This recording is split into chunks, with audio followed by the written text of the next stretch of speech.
I just overheard the minister speak during May Day, and we are happy that we have this minister. He was a trade unionist like all of us. Well, the International Workers' Day is a unique day, as we all know. It is in commemoration of an incident that happened in the early 19th centuries, when workers were fighting for their rights and better conditions in the hay market in the United States, and they were shot to death. So we take this occasion to remember them. And also it's a day that we labor reckon on our achievements, what we have achieved as labor. It is also a day when we recognize our own contributions towards the development of the country. And that is why it is celebrated across the country, like all the other countries. In the process of fighting for better working conditions and so on, how important is solidarity amongst workers?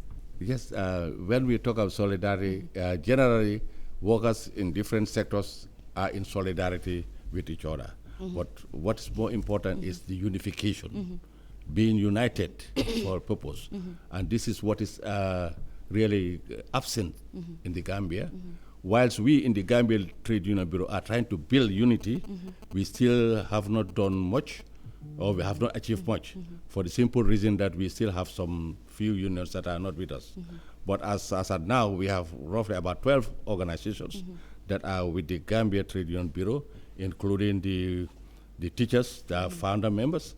We also have the hotel workers, we have the MRC Workers Union, we have the GPA, Dock Workers and Maritime Workers Union, we have the Horticultural Workers Union, and many others, up to 10. And we are trying to build more unity.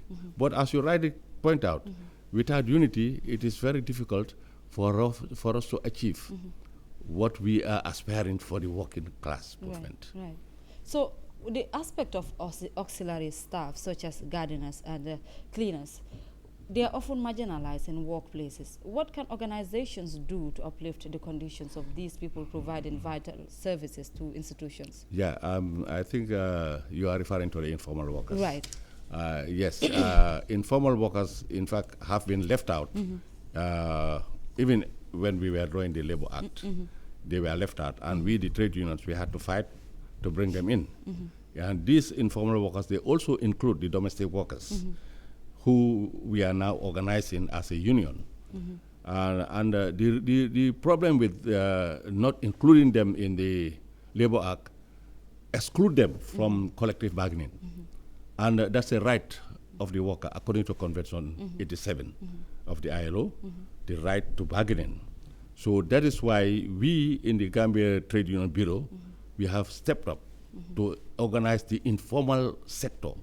And now we have an informal workers union that is affiliated to the Gambia Trade Union Bureau. Right. We also have the domestic workers union that is now coming up, that is going to be affiliated to the Gambia Trade Union Bureau.